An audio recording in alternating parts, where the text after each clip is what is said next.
ভগবানের নাম করতে গেলে তিন ধরনের মানুষকে ধিক্কার দেওয়া হয়েছে। কিন্তু তিন ধরনের মানুষ কি কি? প্রথম, येषां श्रीमद् यशोदासुत पद कमले नास्ति भक्तिर नराणाम, যাদের ভগবানের চরণে ভক্তি নেই তাদের ধিক্কার।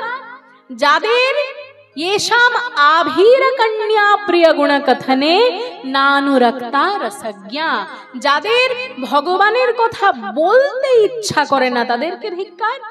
আর তৃতীয়ত, येषां श्री भक्तिर नराणाम येषां आभीर कन्या प्रिय गुण कथने नानुरक्ता रसज्ञा येषां श्री कृष्ण लीला ललित गुण रसे सादरो नैव कर्णो, যাদের কান সব কিছু শুনবে কিন্তু ভগবানের নাম শুনতে চাইবে না তাদেরকে